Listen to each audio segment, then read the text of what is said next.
وَلَنَبْلُوَنَّكُمْ بِشَيْءٍ مِّنَ الْخَوْفِ وَالْجُوعِ وَنَقْصٍ مِّنَ الْأَمْوَالِ وَالْأَنفُسِ وَالثَّمَرَاتِ وَبَشِّرِ الصَّابِرِينَ۔ اور ہم تمہیں ضرور آزمائیں گے خوف سے، بھوک سے، مال کی کمی سے، جان کی کمی سے اور پھلوں کی کمی سے۔ وَبَشِّرِ الصَّابِرِينَ، اور آگے فرمایا صبر کرنے والوں کو خوشخبری ہے۔ اللہ ایک اور جگہ ارشاد فرماتا ہے انما یوفی الصابرون اجرہم بغیر حساب، اللہ صبر کرنے والوں کو بغیر حساب کے اجر عطا فرماتا ہے۔ ہر نیکی پہ اجر تو ہے، ہر نیکی پہ اجر ہے، اور کسی نیکی پہ اجر محدود ہے، مگر صبر اس پر جو اللہ اجر دے گا بندوں کو، اس کا کوئی حساب ہی نہیں ہے۔ اور کیونکہ سب سے بڑا کام مشکل جو ہے وہ ہے صبر کرنا۔ آگے ارشاد فرمایا وَلَمَنْ صَبَرَ وَغَفَرَ إِنَّ ذَلِكَ لَمِنْ عَزْمِ الْأُمُورِ، صبر کرنا اور معاف کرنا یہ ہمت کے کاموں میں سے ہے۔ تو پتہ چلا بزدل بندہ نہ صبر کرتا ہے نہ معاف کرتا ہے، درگزر نہیں کرتا۔ تو صبر کرنا بھی ہمت کا کام ہے، اور کسی کو معاف کر دینا بھی ہمت کا کام ہے۔ آگے ارشاد فرمایا اللہ نے یا ایھا الذین آمنوا استعینوا، اے ایمان والو تم مدد طلب کرو صبر سے اور نماز سے۔ ان اللہ مع الصابرین، بے شک اللہ صبر کرنے والوں کے ساتھ ہے۔ آگے ارشاد فرمایا وَلَنَبْلُوَنَّكُمْ، اور ہم تمہیں ضرور آزمائیں گے حَتَّى نَعْلَمَ الْمُجَاہِدِينَ مِنْكُمْ وَالصَّابِرِينَ، کہ یہاں تک کہ ہم جانچ لیں، ہم پرکھ لیں تم میں سے کون جذبہ جہاد رکھتا ہے اور کون صبر کرتا ہے۔ یہ تو چند ایک آیاتیں تھیں۔ آخری آیت کریمہ سے یہ بات واضح ہوتی ہے کہ جب کسی پر پریشانیاں یا مصیبتیں یا تکلیف آتی ہیں وہ من جانب اللہ ہوتی ہیں۔ اللہ بندے کو خود ان آزمائشوں میں گرفتار کرتا ہے۔ کیوں کرتا ہے؟ تاکہ ہم جانیں کون ہے صبر کرنے والا۔ ہم دیکھیں تو صحیح، تو مصیبتوں کے آنے پر واویلا کرنا، شور شرابہ کرنا، ما سوائے نیکیوں کے ضائع کرنے کے اور کچھ بھی نہیں۔ یہ تو تھی آیات بینات۔ اب احادیث طیبہ میں میرے مدنی آقا کیا ارشاد فرماتے ہیں قال رسول اللہ صلی اللہ علیہ وسلم الطہور شطر الایمان، حضور نے فرمایا صفائی نصف ایمان ہے۔ وہ صفائی من کی بھی ہو تن کی بھی ہو، من بھی آپ کا ستھرا ہو تن بھی آپ کا ستھرا ہو، تو یہ صفائی نصف ایمان ہے۔ اور پھر آگے ارشاد فرمایا والحمد للہ تملأ المیزان، اور الحمدللہ میزان کو بھر دے گا۔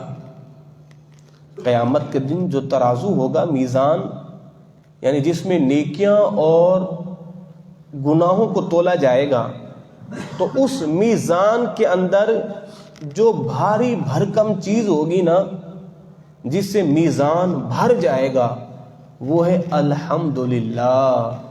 یعنی کوئی بندہ اگر لفظ الحمدللہ، یہ وظیفہ ہے، کثرت کے ساتھ الحمدللہ الحمدللہ الحمدللہ کرتا رہتا ہے، تو قیامت کے دن اس کے میزان کے بھاری ہونے کا سبب بن جائے گا۔ اور پھر آگے کیا فرمایا سبحان اللہ والحمد للہ تملأانی او تملأ ما بین السماوات والارض، فرمایا کوئی بندہ اگر سبحان اللہ والحمدللہ کا وظیفہ بنا لے اور اس کو پڑھے تو فرمایا کہ اللہ رب العزت ان دو جملوں کی برکت سے زمین اور آسمان کے درمیان جتنا فاصلہ ہے یہ سارا کا سارا آپ کی نیکیوں سے بھر جائے گا، میزان بھی بھر جائے گا، اور ما بین السماوات والارض یہ سب کچھ سبحان اللہ والحمدللہ کی برکت سے بھر جائے گا۔ اور حضور نے فرمایا نا کلمتان خفیفتان علی اللسان ثقیلتان علی المیزان، حضور نے فرمایا دو جملے ایسے ہیں زبان پر تو بالکل ہلکے ہیں اور میزان پر بھاری ہیں۔ آپ کہتے ہیں سبحان اللہ الحمدللہ، کوئی زبان پر ثقالت تو نہیں آئی، آپ کو کوئی اکتاہٹ تو نہیں ہوئی، آپ تھکے تو نہیں ہیں، آپ کو پیاس تو نہیں لگی، آپ نے کتنی جو ہے وہ ایستگی کے ساتھ محبت کے ساتھ آپ نے کہا سبحان اللہ والحمدللہ سبحان اللہ والحمدللہ۔ زبان پر بالکل ہلکے ہیں اور میزان پر کتنے بھاری ہیں، فرمایا کہ میزان سارا کا سارا بھر جائے گا۔ اللہ اکبر سبحان اللہ۔ تو فرمایا کہ یہ جو دو جملے ہیں نا سبحان اللہ والحمدللہ، یہ بہت اتنا مجرب وظیفہ ہے نا یہ، اللہ اکبر۔ تو جہاں آپ درود شریف کی تسبیح پڑھتے ہیں، استغفار کی تسبیح پڑھتے ہیں، ایک تسبیح اس کی بھی شامل کر لیجئے سبحان اللہ والحمدللہ سبحان اللہ والحمدللہ۔ اس لیے کہ آج نا ہمیں نیکیوں کی قدر نہیں ہے۔ کسی کو کہنا جناب یہ کام کر دو اس میں بڑا ثواب ہے، بڑی نیکیاں ہیں، تو بندہ کیا کہتا ہے بھائی ٹھیک ہے یہ نیکی تم کر لو مجھے ضرورت نہیں ہے، ایسے ہی ہوتا ہے نا۔ آپ کسی کو کہتے ہیں جناب پانی کا گلاس تو پلا دو ثواب ملے گا، تو لوگ کیا کہتے ہیں اور بھائی خود ہی پی لو مجھے ثواب کی ضرورت نہیں ہے، معاذ اللہ ثم معاذ اللہ، ایسے ہوتا ہے نا۔ مگر قیامت کے دن ایک نیکی کو بندہ ترسے گا۔ حکایتوں میں روایتوں میں یہ بات ملتی ہے قیامت کے دن ایک بندہ ایسا ہوگا جس کو ایک نیکی چاہیے ہوگی، اور ایک بندہ ایسا ہوگا جس کے پاس ہوگی ہی ایک نیکی، تو وہ جائے گا جناب مجھے ایک نیکی دے دو میرا بیڑا تو پار ہو جائے گا۔ تو جس کے پاس ایک نیکی ہوگی وہ ایک نیکی دینے پر بھی آمادہ نہیں ہوگا، یعنی اس دن آپ کو نیکیوں کی قدر کا پتہ چلے گا۔ اس لیے تو میرے مصطفیٰ نے فرمایا اے عائشہ کسی گناہ کو ہلکا مت جانو اور کسی نیکی کو حقیر مت جانو۔ جناب یہ چھوٹا سا گناہ ہے، اس سے کیا ہوگا، یہ چھوٹی سی نیکی ہے، راستے سے پتھر ہٹا دینا نیکی ہے نا، لوگ کہتے ہیں یہ چھوٹی سی نیکی۔ تو کسی گناہ کو ہلکا مت جانو، ارے جناب مذاق ہی تو کی ہے نا، کون سا میں نے بڑا گناہ کیا ہے، گناہ ہے۔ آپ نے مسلمان بھائی کی دل آزاری کی ہے، گناہ ہے۔ ارے جناب یہ تو چھوٹا سا گناہ ہے، فرمایا نہیں، کسی گناہ کو ہلکا مت جانو اور کسی نیکی کو حقیر مت جانو، اس لیے کہ وہ رب بڑا قادر ہے، وہ جبار بھی ہے، قہار بھی ہے، غفار بھی ہے، ستار بھی ہے۔ پکڑنے پہ آ جائے تو چھوٹے سے گناہ پہ بھی پکڑ لے گا، اگر معاف کرنے پہ آ جائے تو چھوٹی سی نیکی پر بھی معاف کر دے گا۔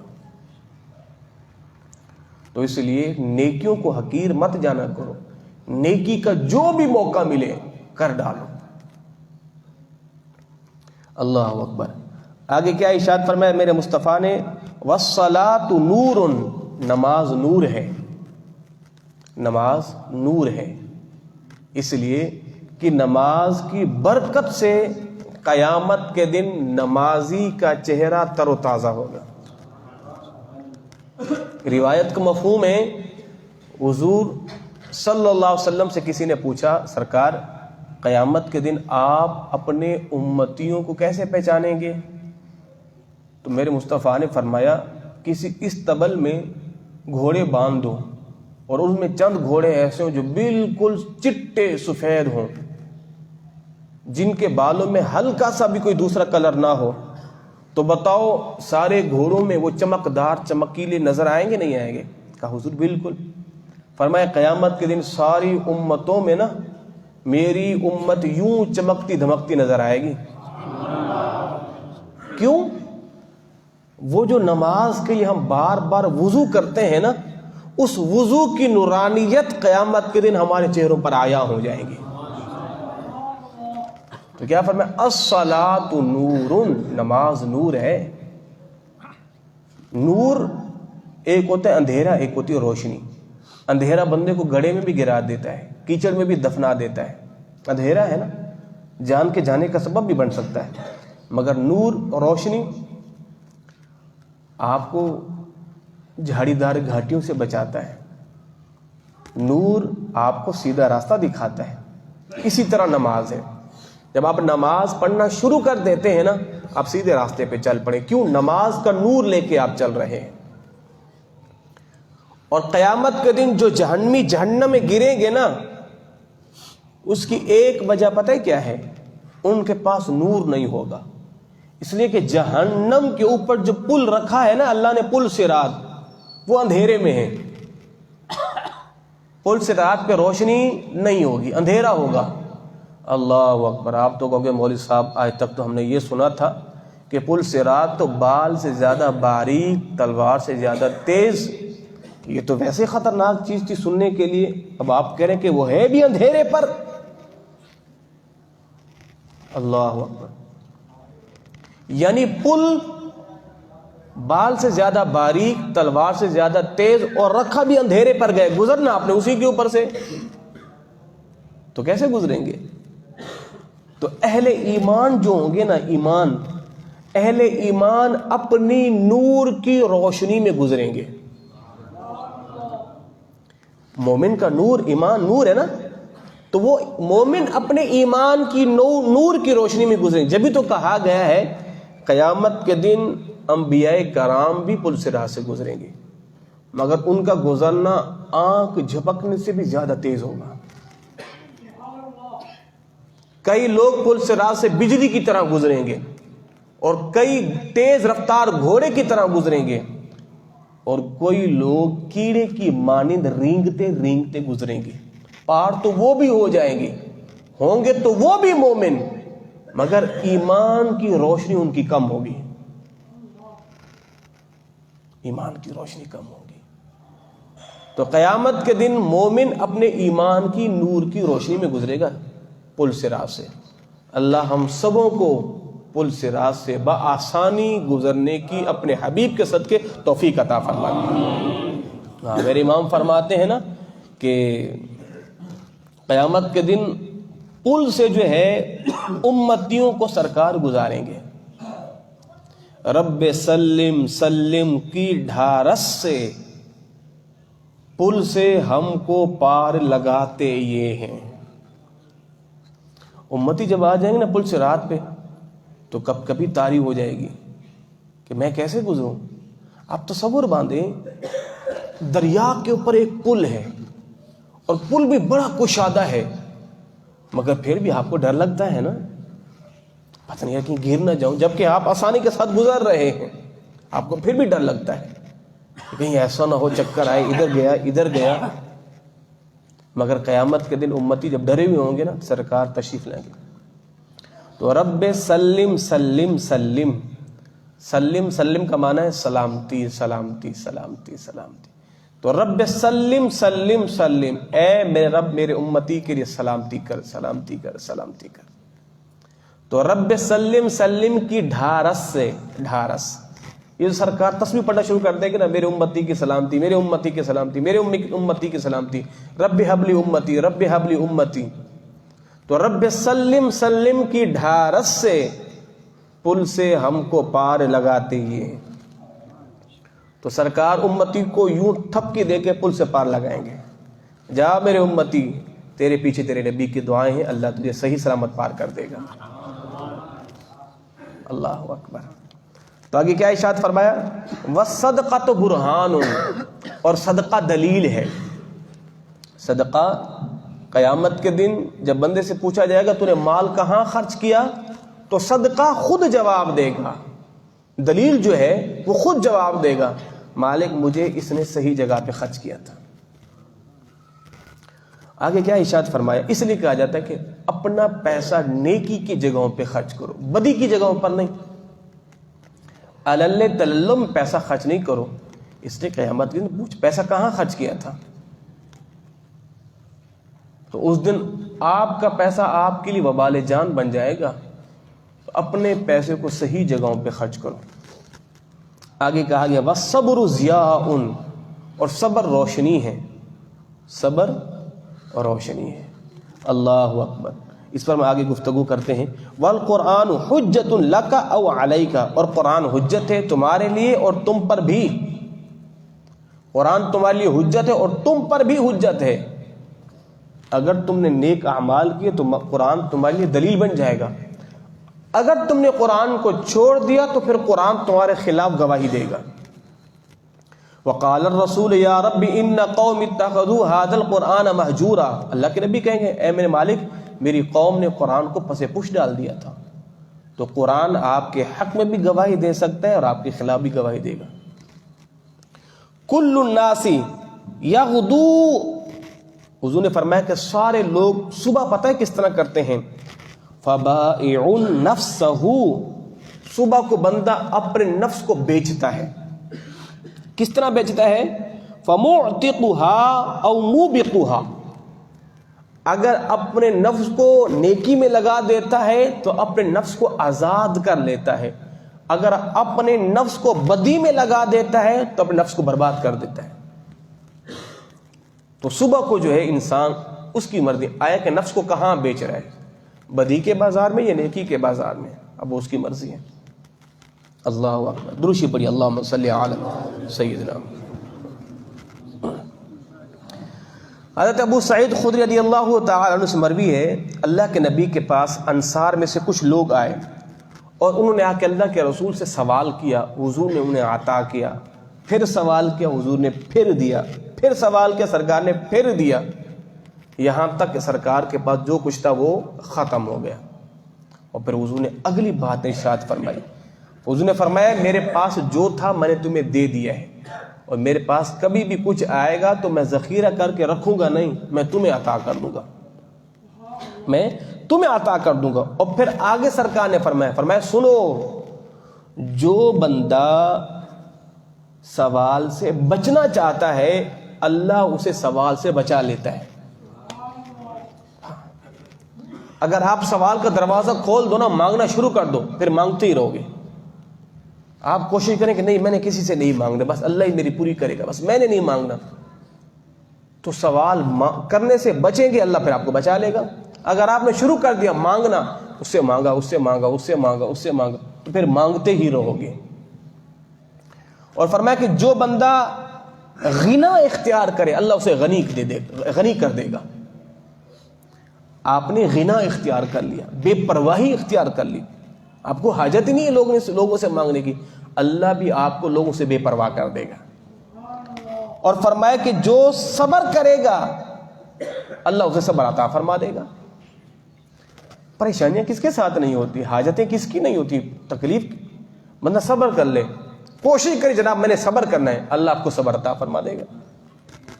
اور حضور نے فرمایا کہ اللہ نے جو بندوں کو بہترین خیر عطا فرمائی ہے نا، تو بہترین خیر کیا ہے؟ اللہ نے جسے صبر دے دیا ہے نا، سمجھے اسے بہت بڑا خزانہ مل گیا ہے. اللہ اکبر. صبر خزانہ ہے، ساری کائنات کا خزانہ ایک طرف، صبر کا خزانہ ایک طرف. صبر کا کوئی مقابلہ ہی نہیں کر سکتا. ایک بندے کو اللہ نے ساری دنیا کی دولت دے دی ہے، بادشاہ بنا بیٹھا ہے، مگر ایک بندے کو اللہ نے صبر کا خزانہ دیا ہے، دنیا کے سارے غم بھی اس پر توڑ دیے ہیں، پھر بھی مسکرا رہا ہے. تو بادشاہ تو یہ ہوا وہ تو نہ ہوا.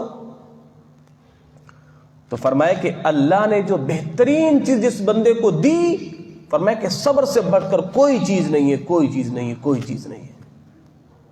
اس لیے اللہ سے صبر مانگا کریں. اور بندہ یہاں آ کے نا، بندہ تو پھر بندہ ہی ہے نا، کبھی زبان پر شکوہ بھی آ جاتا ہے، کبھی اس طرح کے کلمات بھی آ جاتے ہیں، کبھی لوگوں کے سامنے بندہ رو بھی بیٹھتا ہے، اپنے من کے حالات بھی بتا بیٹھتا ہے، تو پھر بڑا مسئلہ ہو جاتا ہے.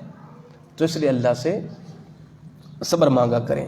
اگلی حدیث طیبہ اللہ اکبر. میرے مصطفیٰ نے ارشاد فرمایا عجبا للامر المؤمن، حضور نے فرمایا مومن کا معاملہ بڑا عجیب ہے. ان امرہ کلہ لہ خیر، مومن کا سارا معاملہ ہے ہی خیر. کس طرح؟ وَلَيْسَ ذَلِكَ لِأَحَدٍ إِلَّا لِلْمُؤْمِنِ إِنْ أَصَابَتْهُ سَرَّاءُ شَكَرَ فَكَانَ خَيْرًا لَهُ وَإِنْ أَصَابَتْهُ ضَرَّاءُ صَبَرَ فَكَانَ خَيْرًا لَهُ.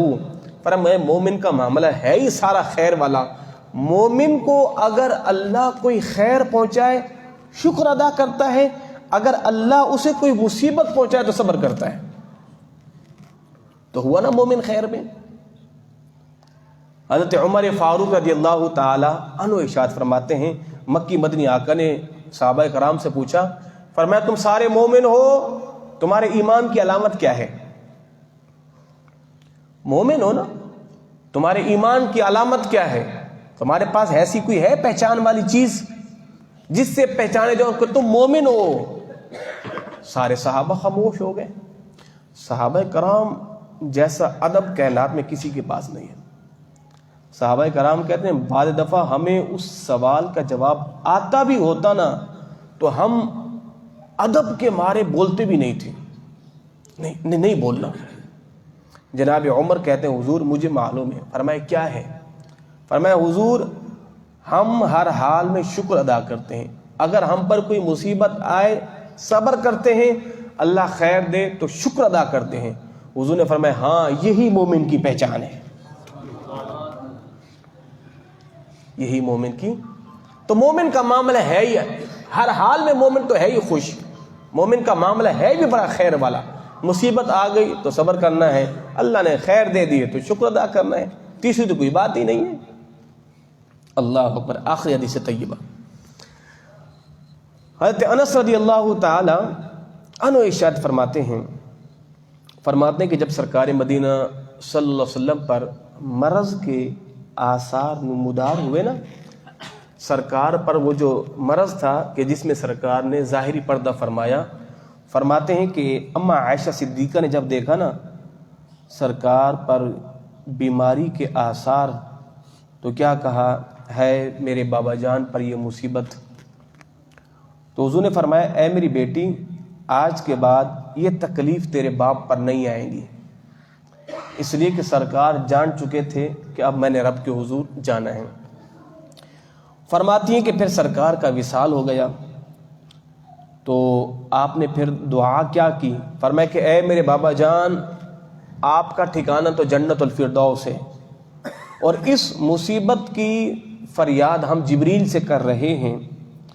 اور اما عائشہ فرماتی ہیں کہ جب سرکار کو قبر انور میں رکھا گیا تو بیوی فاطمہ الزہرا کہتی ہیں اے لوگو تمہارے دل نے گوارا کیسے کیا کہ تم نے سرکار کو قبر میں رکھا. کیا فرماتی ہیں لوگوں سے، لوگوں تمہارے دل نے گوارا کیسے کیا کہ تم نے سرکار کو قبر انور میں اتارا. اور پھر فرماتی ہیں کہ سرکار پر مٹی مبارک بھی ڈالی گئی. تو اس احادیث طیبہ کے اندر بی بی فاطمہ الزہرا رضی اللہ تعالی عنہا نے بھی صبر کیا. فرمایا کہ تمہارے دل نے گوارا، اور یہ حقیقت ہے. صحابہ پہ گزری کیا ہوگی، صحابہ پہ گزری کیا ہوگی. اس لیے تو جناب عمر جو ہے وہ تلوار لے کے باہر آ گئے، خبردار اگر کسی نے کہا کہ میرے نبی نے پردہ کیا ہے میں اس کی گردن کاٹ کے رکھ دوں گا. صحابہ آپے سے باہر ہو گئے. جن کی دنیا تھی آباد رخ مصطفیٰ سے، اب وہ چاند پردے میں آ جائے تو صحابہ پھر کیا بیتے گی. مگر پروردگار کروڑوں رحمتیں نازل کرے صوفیوں کے امام، نقش بندیوں کے شہنشاہ جناب صدیق اکبر کی ذات پر. آپ نے صحابہ کرام کو سنبھالا. وما محمد الا رسول قد خلت من قبله الرسل افإن مات او قتل انقلبتم على اعقابكم. آپ نے قرآن کی آیت پڑھی، سارے صحابہ کرام بالکل صحیح ہو گئے. صحابہ کرام کہتے ہیں ہمیں تو پتہ بھی نہیں تھا یہ قرآن کی آیت ہے، اس آیت کا مفہوم کیا ہے؟ اے لوگو، اگر محمد فوت ہو جائیں تو کیا تم اپنی ایڑیوں کے بل واپس پلٹ جاؤ گے؟ جب جناب عمر کا وہ جو شکستہ دل تھا نا، اس کو بھی صدیق اکبر نے ٹھیک کیا اس آیت کے ذریعے۔ میں سارے دن، جبکہ صدیق اکبر اندر ہی اندر سے حضور کے عشق میں تڑپتے رہے مگر ظاہر نہیں ہونے دیا، وہ اندر ہی اندر تڑپتے رہے، روتے رہے۔ اس لیے تو کہا جاتا ہے کہ جب جناب صدیق اکبر کلام کیا کرتے تھے نا تو آپ کے منہ سے بھنے ہوئے گوشت کی خوشبو آتی تھی، تو لوگ کہتے ہیں حضرت آپ مسواک نہیں کرتے، آپ کے منہ سے بھنے گوشت کی خوشبو آتی ہے۔ فرماتے ہیں تم گوشت کی بات کرتے ہو، صدیق کا اندر سے دل جل گیا ہے، صدیق کا۔ اور اماں عائشہ خود فرماتی ہے کہ وہ جو آپ کے حجرے کی چھت تھی نا وہ بھی کالی ہو چکی تھی، سیاہ ہو چکی تھی۔ صدیق وہ جو اندر سے گرم گرم سانسیں اور آہیں لیا کرتے تھے۔ اللہ اکبر۔ آخری حدیث طیبہ، حضرت اسامہ، حضرت زید بن اسامہ رضی اللہ تعالیٰ عنہ، حضرت اسامہ بن زید رضی اللہ تعالیٰ عنہ ارشاد فرماتے ہیں، وہ آخری حدیث فرماتے ہیں کہ سرکار کی بیٹی حضرت زینب رضی اللہ تعالی عنہا، ان کے بیٹی کی سانس وہ حلق میں آ کے اٹک گئی، تو آپ نے بھیجا جناب حضرت زید کو، اسامہ بن زید کو، فرمایا جاؤ میرے بابا جان کو کہو تشریف لائیں، آپ کے نواسے کی جان نکل رہی ہے۔ فرماتے ہیں کہ میں سرکار کے پاس آیا تو اسامہ بن زید کہتے ہیں میں نے کہا سرکار آپ کے نواسے کی جان جا رہی ہے اور آپ تشریف لائیں اور آپ کی بیٹی آپ کو یاد کر رہی ہے۔ حضور نے فرمایا جاؤ ان کو میرا سلام دو اور ان کو کہو اللہ کی دی ہوئی چیز تھی، اللہ لے رہا ہے، تم اس پر صبر کرو، اللہ تمہیں ثواب عطا کرے گا۔ اسامہ بن زید کہتے ہیں مجھے آپ کی صاحبزادی نے قسم دے کر بھیجا، فرمایا کہ پھر جاؤ اور میرے بابا جان کو بلا کے لے آؤ۔ فرماتے میں پھر آیا اور میں نے حضور سے پھر کہ میں نے سرکار آپ کے صاحبزادی آپ کو یاد کرے، قسم دے رہی ہے کہ آ جاؤ۔ حضور تشریف لے گئے۔ جب تشریف لے گئے نا تو سرکار نے اپنے نواسے کو، ان کا نام علی تھا، علی بن عاص، ان کو اپنے ہاتھوں میں اٹھایا نا تو سرکار کی چشمان مبارک سے آنسو آنا شروع ہو گئے۔ تو ساتھ میں کھڑے تھے حضرت سعد بن عبادہ و معاذ بن جبل و ابی بن کعب و زید بن ثابت، یہ سارے صحابہ کرام کھڑے تھے۔ تو جب حضور کو یوں روتے دیکھا نا تو کہا سرکار آپ بھی رو رہے؟ تو حضور نے فرمایا یہ رونا رحم دلی کی علامت ہے، یہ رونا رحم دلی کی علامت ہے۔ اللہ اکبر، اللہ اکبر۔ اس لیے کہ حضور نے میت پر نوحہ کرنے سے، چیخنا، چلانا، گریبان پھاڑنا، اس سے منع کیا تھا۔ احد کا مارکا میرے مصطفیٰ نے دیکھا، قیامت خیز مارکا تھا کہ جہاں کئی صحابہ کرام کے جسم کے ٹکڑے ٹکڑے کر دیے گئے، سرکار وہاں نہیں روئے اور یہاں سرکار کی آنکھوں سے آنسو آ گئے۔ کہ حضور، صحابہ یہ سمجھے کہ سرکار نے ہمیں اس رونے سے بھی شاید منع کیا ہے۔ فرمایا نہیں، میں نے اس رونے سے منع نہیں کیا، میں نے اس رونے سے منع کیا جس میں چیخنا، چلانا اور گریبان پھاڑنا، سینہ پیٹنا ہو، اس سے منع نہیں کیا۔ یہ تو رحم دلی کی علامت ہے، اللہ نے فطرتی طور پر انسانوں کے دل میں رحم پیدا کیا ہے۔ تو سرکار کی چشمان مبارک سے آنسو آ گئے اور اپنی بیٹی کو دعا دی، فرمایا کہ اللہ تجھے اس پر صبر عطا فرمائے۔ ایک عورت حضور کی بارگاہ میں حاضر ہوئی اور عرض کرتی یا رسول اللہ آپ میرے لیے دعا کریں، میرے 3 بچوں کا انتقال ہو چکا ہے اور میں اپنے ہاتھوں سے اپنے 3 بچوں کو دفن کر چکی ہوں، میں 3 بچوں کو دفن کر چکی ہوں۔ تو میرے مصطفیٰ نے فرمایا وہ 3 بچے تیرے لیے جہنم سے دیوار بن جائیں گے۔ اور حضور نے فرمایا کہ جس کے 3 بچے فوت ہو گئے اور ان والدین نے صبر کیا، وہ 3 بچے اپنے والدین کو جنت میں لے جائیں گے۔ صحابہ کرام نے عرض کی حضور اگر کسی کے 2 بچے فوت ہو جائیں؟ فرمایا اگر کسی کے 2 بچے بھی فوت ہو جائیں اور والدین نے صبر کیا، وہ 2 بچے بھی اپنے والدین کو جنت میں لے جائیں گے۔ فرمایا حضور اگر کسی کا 1 بچہ فوت ہو جائے، فرمایا ہاں، جس عورت کا کچا بچہ فوت ہو گیا، قیامت کے دن وہ بچہ اپنے والدین کو ناف سے پکڑ کر جنت میں لے جائے گا، ناف سے پکڑ کر جنت میں لے جائے گا۔ تو فرمایا کہ جن نے بچوں کی فوتگی پر صبر کیا، اللہ اکبر۔ آخری حدیث طیبہ، سرکار مدینہ صلی اللہ علیہ وسلم کے بعد ایک شخص آتا تھا، وہ اپنے ہاتھ سے نا اپنے بیٹے کو لگا کے رکھتا تھا، انگلی پکڑ کے رکھتا تھا۔ ایک دن دیکھا تو اس کا بیٹا اس کے ساتھ نہیں تھا۔ فرمایا کہ تیرا بیٹا کہاں ہے؟ کہا اس کا انتقال ہو گیا ہے، اس کا انتقال ہو گیا ہے۔ اللہ اکبر۔ میرے مصطفیٰ نے ارشاد فرمایا جب کسی بچے کا انتقال ہوتا ہے نا تو فرشتے اللہ کی بارگاہ میں حاضر ہوتے ہیں، تو اللہ کیا ارشاد فرماتا ہے؟ تم نے میرے بندے کے دل میں لگے پھل کو توڑ لیا ہے۔